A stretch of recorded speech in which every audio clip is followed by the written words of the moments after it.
Happy Sunday, everyone. Look at my shoes. They look all scuffy. I don't even like these. I'm trying to wear them out so I can get another pair. I'm trying to get my husband, give me another pair of shoes. I don't like these anymore. I have like 2 other pairs. I have a brand new pair in the closet too. It is 101. It said 111 earlier, probably because the car was on. It's 101 and it's 421. Ooh, that rhymes. I got my hydration here. Oh, my son's supposed to text me, so how do I put this? I'm going to put this like this for now. So, here, see my wallet will hold it up. It does. I just brushed my teeth too.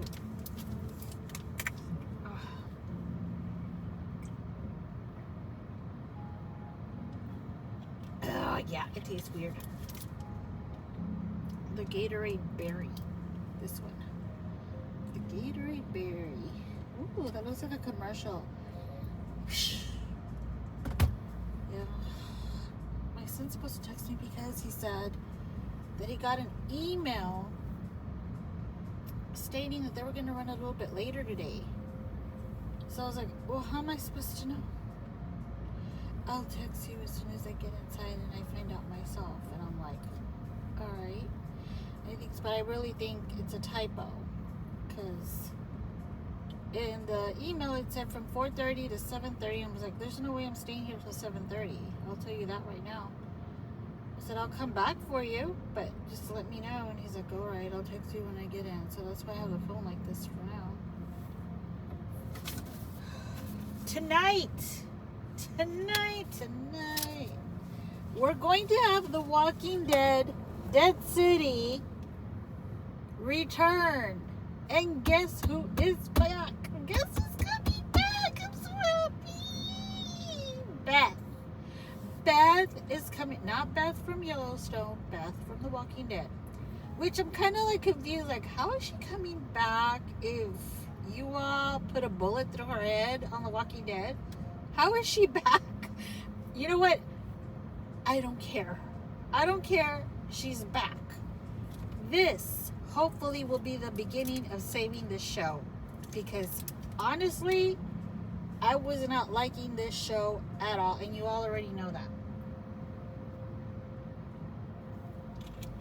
You all already know, because I said that I don't know how many times, how that show is kind of dark. It is. And I'm like, man, they need to do something to save it, because it wasn't doing very well at all. And neither is Daryl. What is it called? The Walking Dead. Daryl Dixon.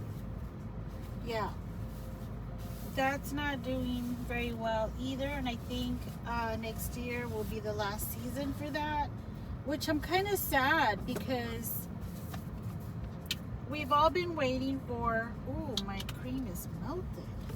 My hand cream is melted. I'm not even paying attention to the phone, you all. I'm kind of sad about it, because we were all hoping that Rick was going to reunite with Daryl and Carol. Unless they're going to make a whole other show.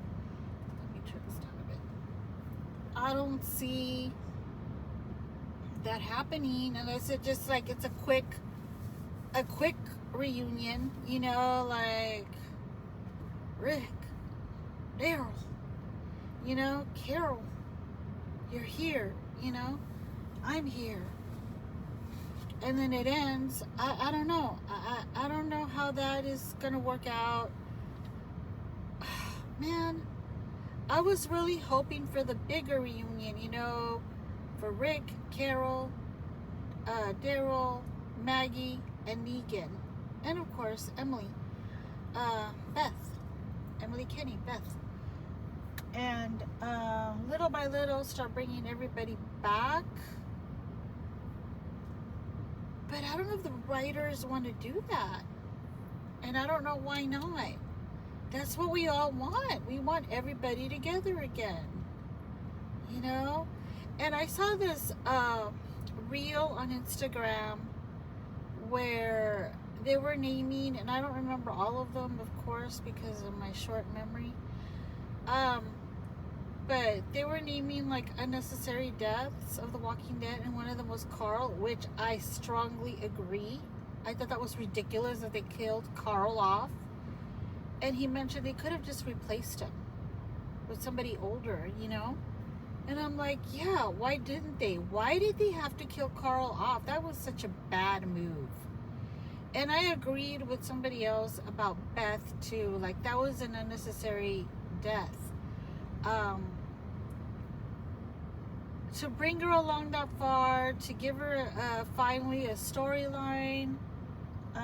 She starts to grow up. Now the guy said she finally got a backbone. It's not that she finally got a backbone. I mean, you have to understand, she is a kid. She was like teenage Carl when Carl was still little. You know, how is she supposed to act like an adult? Like all these other adults making not so smart decisions themselves, but yet you expect her to grow a backbone already, you know? She was being a kid, and she was finally getting, you know, growing into her shoes, so to speak, and her character was developing, you know, and then for them to just, oh, and then before they even kill her off, she started to become really close with Daryl.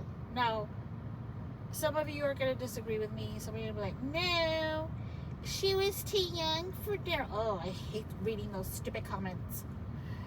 Daryl was 35 and Beth was only 17 or 18. She was 18, people. 18. There are many couples right now where the girl is 18 and the guy is in his 40s or 50s. So come on now. Don't tell me that Daryl and Beth couldn't make it as a couple. Yeah, they could. You all want to ship. Here I go on my rant again. You all are willing to ship Negan and Maggie, but you don't want to put Daryl and Beth together? You do understand that Negan murdered Glenn with a freaking baseball bat right in front of his pregnant wife, who was on the verge of having a miscarriage, on a lineup. And you all want to fight on, no, Daryl is just too old for Beth. Give me a break. Make up your mind. You wanted Beth to grow the hell up. She starts to grow up, but yet, oh no, she's still too young for Daryl. No, she was not. That had more of a chance of being a relationship, a slow starting relationship until finally a full-blown relationship, more than Maggie and Negan. And I'm so glad that Maggie, and I don't know if this is true because actors tend to do this, where they lead you one direction and then they do the exact opposite. But even Lauren Cohen, she said to stop trying to ship her and Negan. It's not going to work. He murdered her husband. It's not going to happen.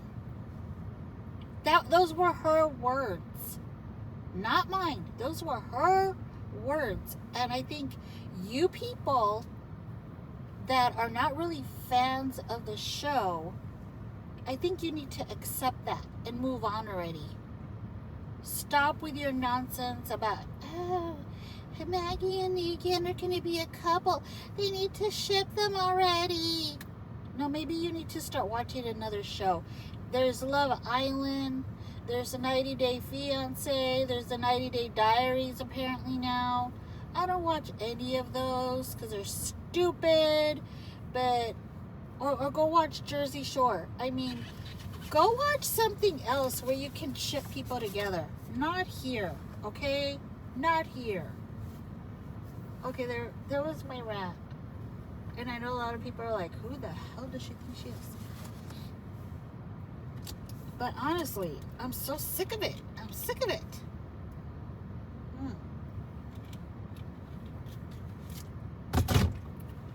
I really wish, though, like I said, that would be great if, after all these years, that they're meeting Beth again, if Daryl can come back in the picture and that can finally happen. But then again,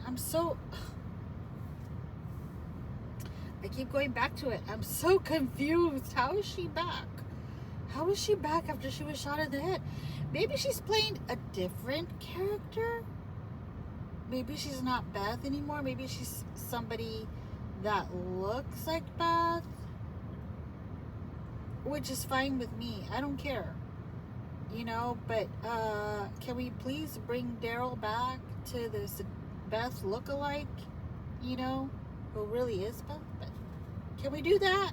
Can we just do that for me and for others? Yeah.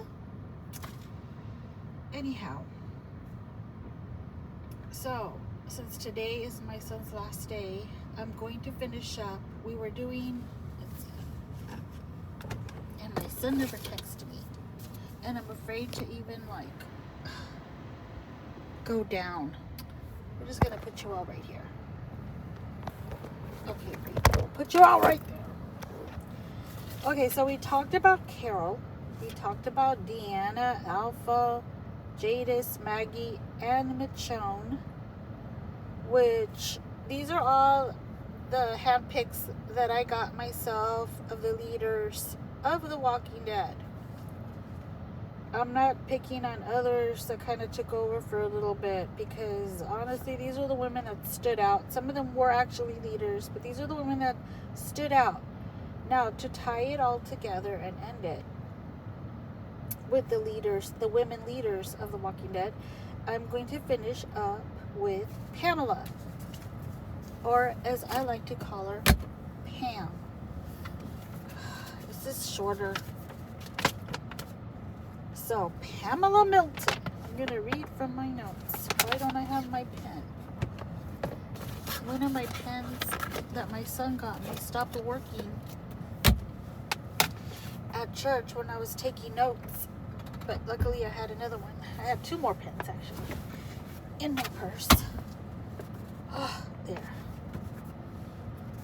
And it was a really good service. So, let me see. She was the leader of the Commonwealth, which at the time everybody talked about the Commonwealth, and I thought this was going to be it. I thought, oh, finally, we're finally going to get to a community where people are safe, they can thrive again, they can rebuild. Boy, was I wrong. Now listen, I never read any of the comic books, and I'm glad that I didn't, because a lot of people were constantly, and I mean constantly, comparing the comic books with the show. And they were trying to do spoiler alerts with it. Oh, no, that doesn't happen. This happens. That's the way it happened in the comics. Well, the writers weren't going by the comics. Daryl Dixon didn't even exist in the comics. So there's that. So anyway, I really had hopes for the Commonwealth.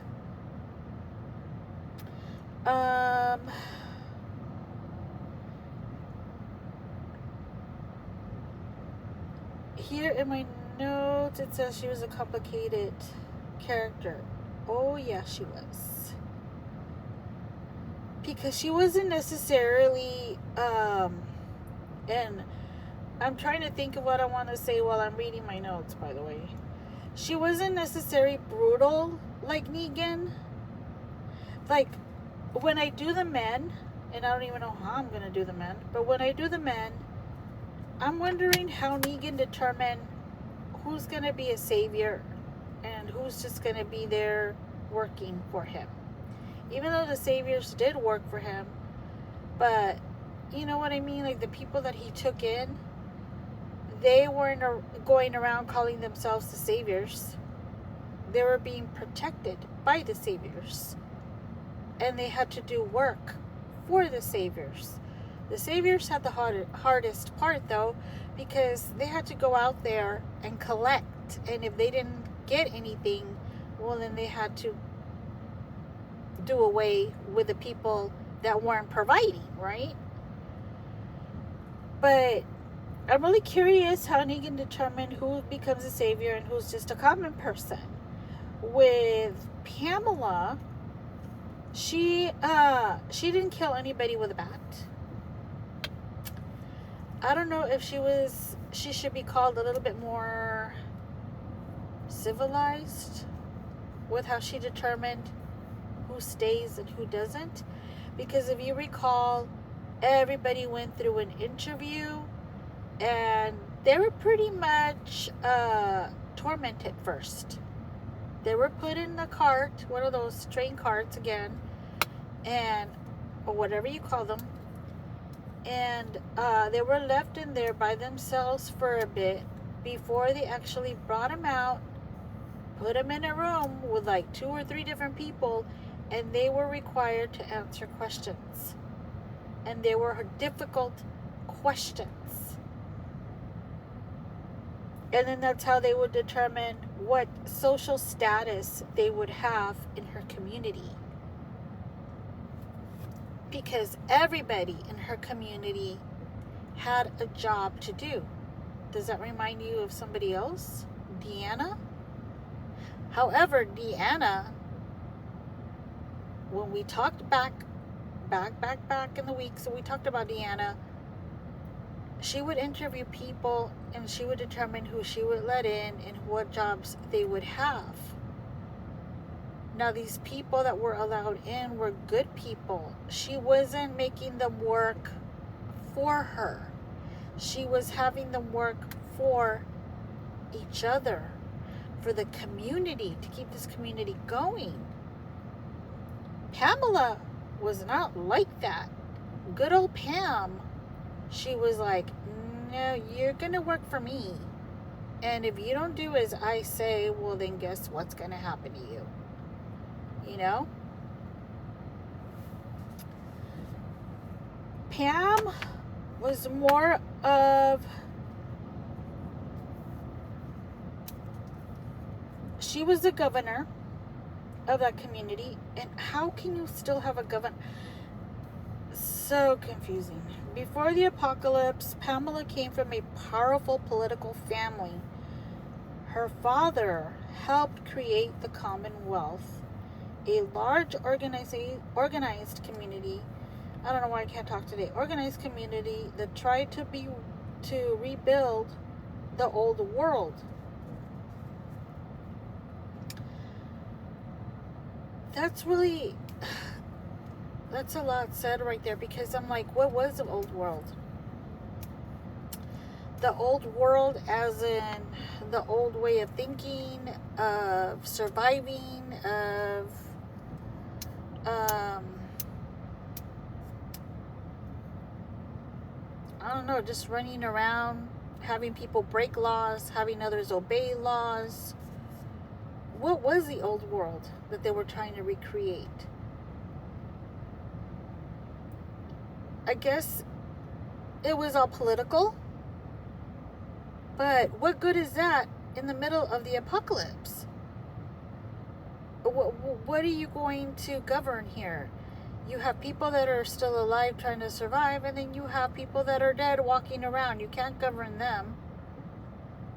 So I am not sure why she gave herself that authority and that title as a governor, just because her family came from a political background.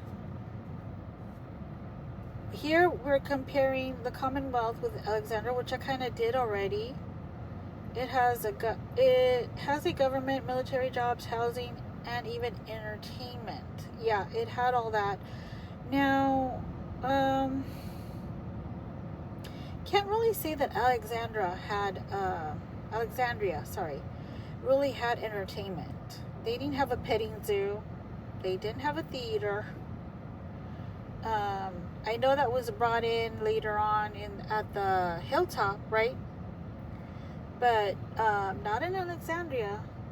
These people were like living in a box, basically.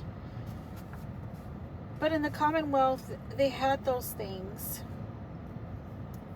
And you could attend those things by earning, I guess, credits. That's more like of a new world. It's not... That was my water bottle, by the way, that I hit with my pen. I don't think they were trying to rebuild the old world. They were trying to do a new world. Because in the new world, it's all about status and about credits. In order for you to be able to work. And what is your worth? If you're worth so much, then yeah, you can go ahead and attend the petting zoo. You can go ahead and go to the theater. You can join this. You can get yourself an ice cream. How they had ice cream, I have no idea. But that was kind of weird. But anyway,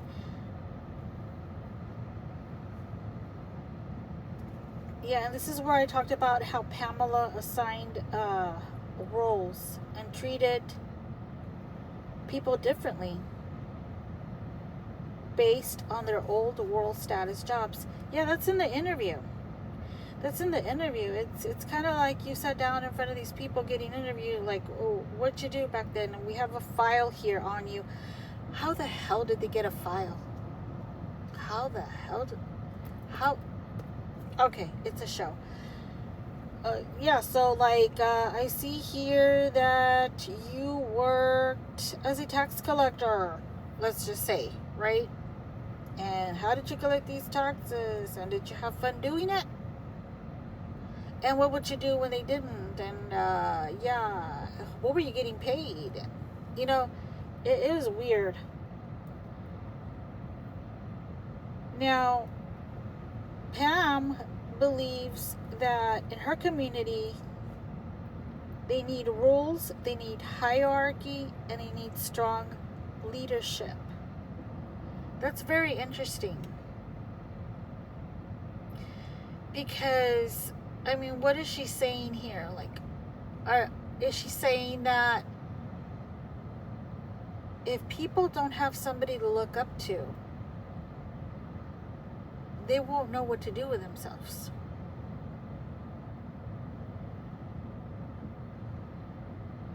Is that true? Do we need a president? Do we need rules? Do we need leadership? Do we need social status? Ask yourselves that.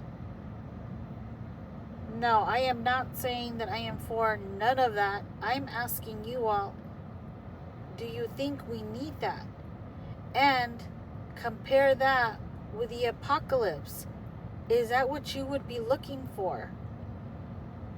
Here you are walking around, looking, scavenging for food, trying to survive. And are you thinking in your head, oh, I need a leader right now. I need a governor. And I need a female governor to tell me where I fit in this world now. In this new world of dead people. Just a little question.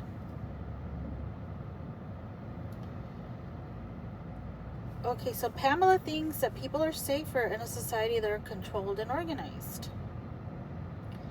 She values stability and keeps things normal more than giving people complete freedom. So you're saying that freedom is out of the question?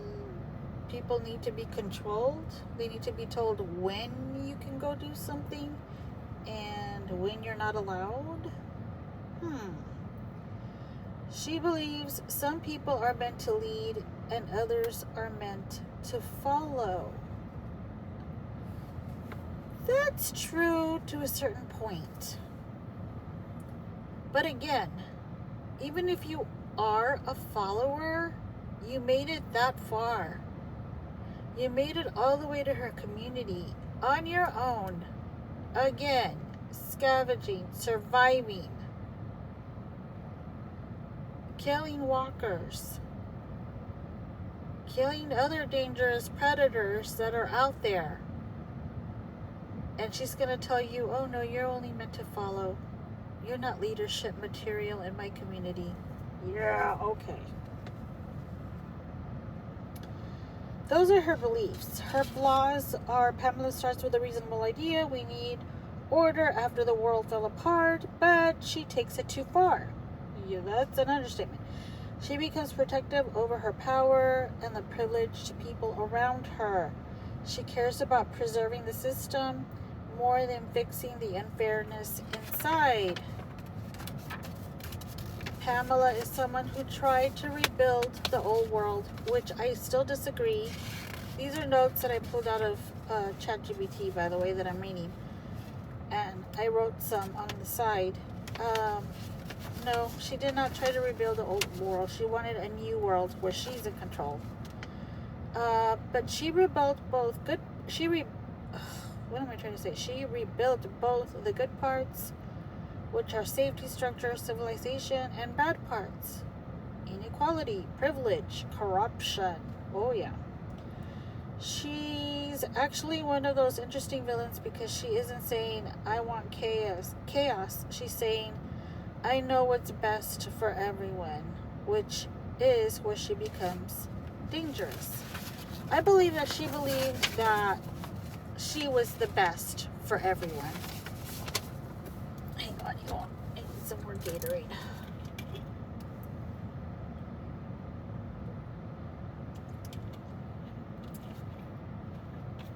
I think she was a true narcissist, like Negan.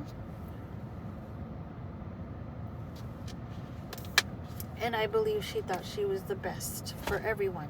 Her rules, her way. They need her.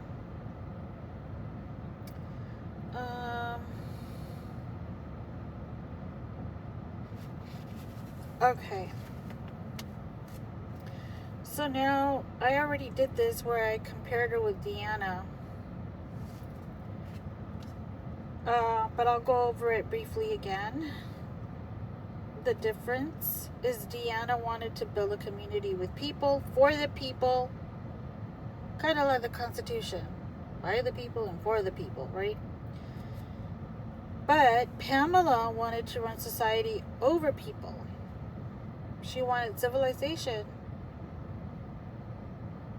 But, again, Deanna believed in teamwork. Let's all work together. Let's all keep this community going. This is our community. Whereas Pamela was more like, this is my community and I'm in power. I am in charge.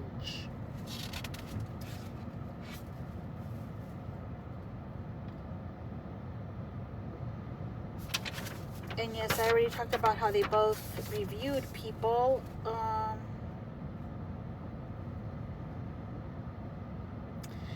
Deanna, we'll just touch a little bit more on reviewing the people. Deanna interviewed people.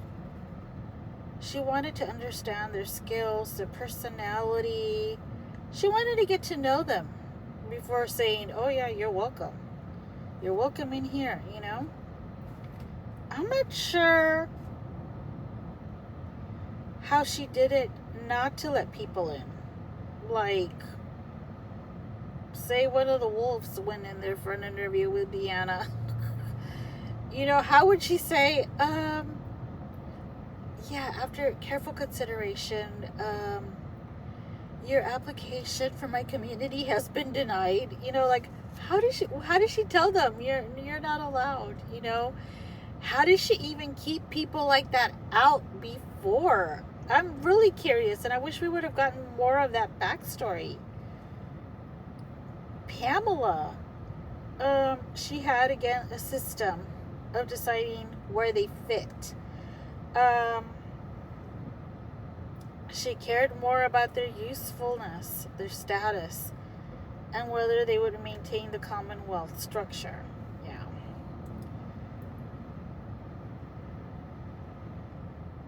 So here chat says, similarity, they both believe they couldn't just let anyone in. The difference is Deanna was looking for people to become part of the family, of the community. Yep. And Pamela was looking for people to fit into a society she already controlled, which I already said that.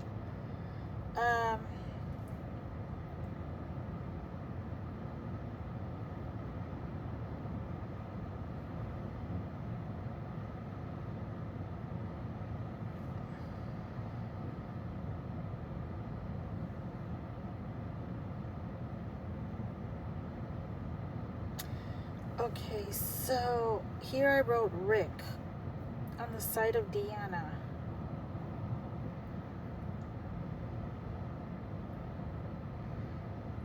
How Deanna would deal with unruly people. And I wrote Rick, and I believe I wrote that was because when Rick was being unruly, ow, the seatbelt is digging right into my thigh. Hold on, you all.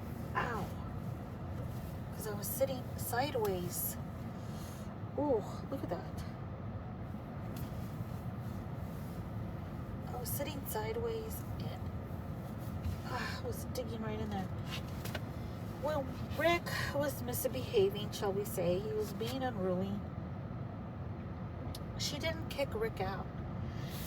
Deanna, I believe that once she let you in as part of her community and you misbehave, she would give you the benefit of the doubt, but first you would get punished. You would get put in the little prison. You would be away from everybody else for a little bit, kind of like timeout.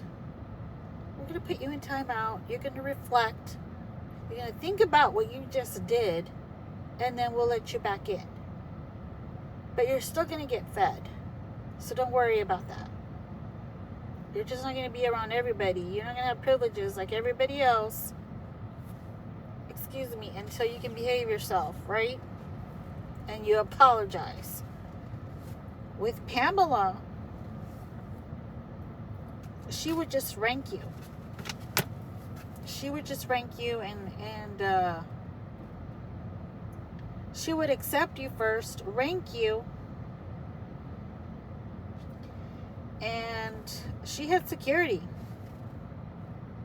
You didn't want to do as told. You had security to deal with, her security. And her security did as they were told by her. Because remember, her rules, her way.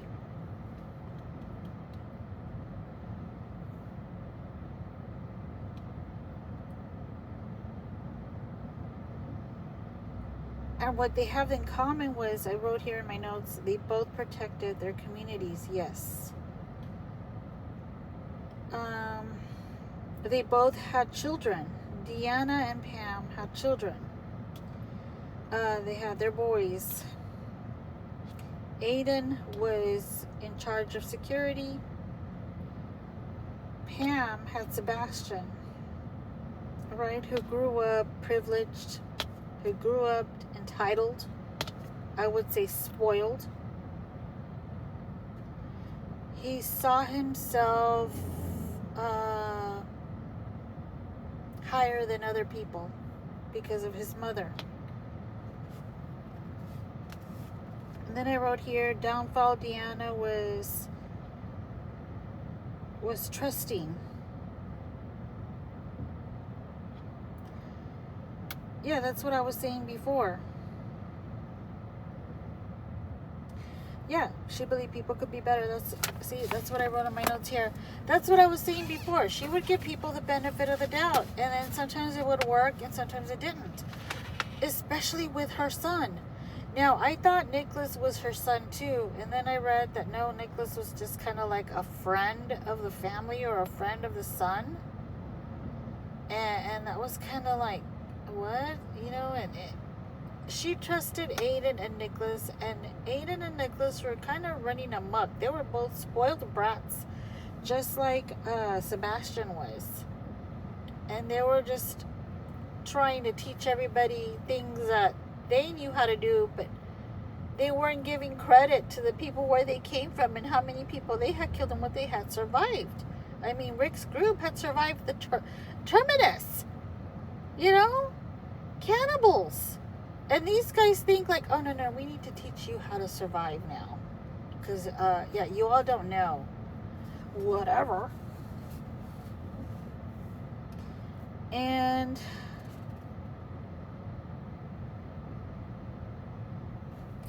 yeah, that was Deanna's. I think Pam's downfall would be control, wouldn't you say? Just her way of wanting to control. Because sometimes when you like try to control too much, that's when things fall apart even faster. You can't be in control of everything. You cannot control everyone and everything. And I think Pam thought she had order.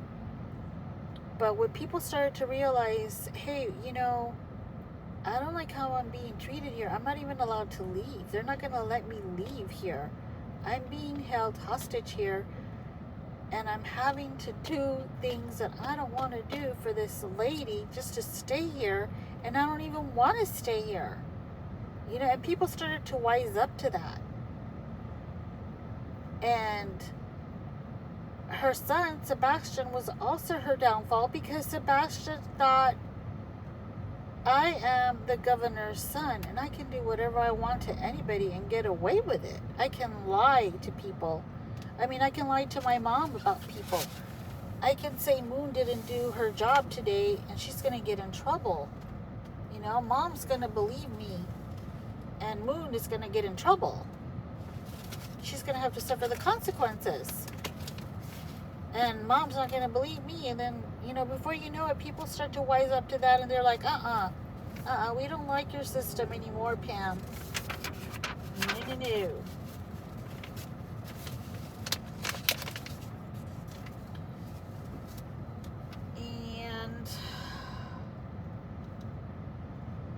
Okay, this is what chat threw at me. What Deanna's downfall was. And what Pam's downfall was. It says here, Deanna, she was too trusting and idealistic. She believed that good leaderships and community rules could keep people safe, but the apocalypse required harder decisions. Which she was not ever doing, right? She just couldn't accept that. Ma'am, there are dead people walking out there and they will eat you. They will get through these gates that you're thinking are keeping you safe. And you telling your community that they're safe here and they don't have to learn how to fight. They don't need to learn how to scavenge for themselves. You're just basically killing them yourself. They're gonna die. Walkers are gonna break through that gate and they're gonna die. And that's exactly what happened. That happened to a lot of people. She also struggled to accept how dangerous some people could be. Yeah, she didn't know that the only threat was walkers.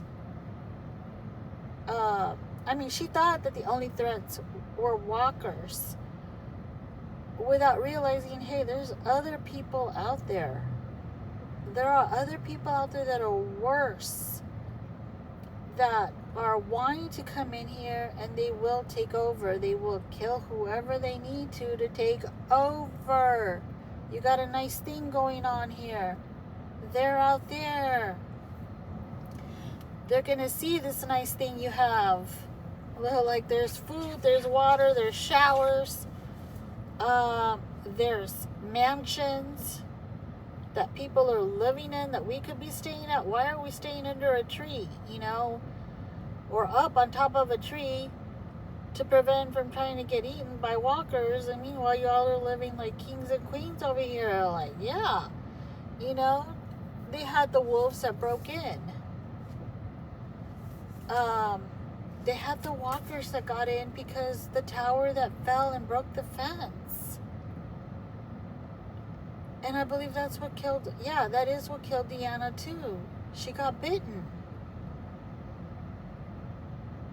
And that's something that Deanna, if she would have accepted that sooner, maybe she would have survived. Maybe not. I don't know where the show would have gone with her. And we're talking about Pam. We're not talking too much about Deanna anymore. Her biggest weakness was that she sometimes tried to preserve normal society instead of adapting quickly enough to the new world. Exactly. Pamela. Yeah, I just said this. Pamela's downfall is she became too attached to power and control. Yeah, that's what I just said. That was her downfall. The control. It was her downfall. I believe that Pamela thought that that's all that mattered. You know how you have people that are controlling, and a lot of them do it because they feel safer. They feel, well, if I can control what's going to happen, I don't need to worry as much, or I won't take it as hard. But in a time like that, where you're surviving on a daily, there's no way you can have that. You can't think that way. You can't control what's going to come in. Honestly, Pam is very lucky that she didn't get attacked by the walkers. The walkers. The walkers never got in. They were able to control that. But I mean, by Alpha. She's very lucky because I don't know. Even though Pam had her soldiers, I don't know. I don't know if a lot of them would have survived. I'm not saying that the Whispers would have taken all of the Commonwealth, but I think they would have taken most of it. The Wolves, maybe. I don't think the Wolves would have succeeded because they were smaller in numbers. Not like the Whispers. Terminus, well, they wouldn't have tried to get in. They had their own thing going, and they rather walk you into their community of yeah, welcome, we're gonna eat you. I hope you're hungry because you're supper. I'm still trying to get comfortable. Yeah, but I really don't think that they would have survived the Whispers. Now that I think about it, I'm trying to think of who else. Maybe the Saviors. For sure, not Jadis and the trash people. Maybe the Saviors. I'm trying to picture Simon going up to the gate and knocking on the gate. Excuse me, Pamela, Kamala, whatever you call yourself, we're here to collect on behalf of Negan. Yeah, I can imagine how that would go. That would have been really funny. So, Pamela's downfall, she protected the wealthy, the powerful, instead of listening to the ordinary people. And it's the ordinary people, you all, that knew how to fight, not the wealthy. Like I said, going by social status, that should have been out the window. It doesn't matter if you were a lawyer in your past life, which, again, was ridiculous. Because Yumiko, she was a lawyer for Eugene. They actually had a trial. Pam, I think, was a judge. Are you kidding me right now? Are you kidding me? There is death going on out there, and you're having a jury right now? Poor Eugene. I forgot what he was on trial for, too. Her biggest weakness, this is still Pam, was that she valued order over people. Yeah, again, with an order. It's always order, order, order. Deanna's mistake, she believed people could do better, given a better chance. Pamela's mistake, she believed people. This is just a repeat the chat gave me that I already had written down. So, this is something that came from me too. The husband is calling. Okay, we're going to do a part 2 right now to close it.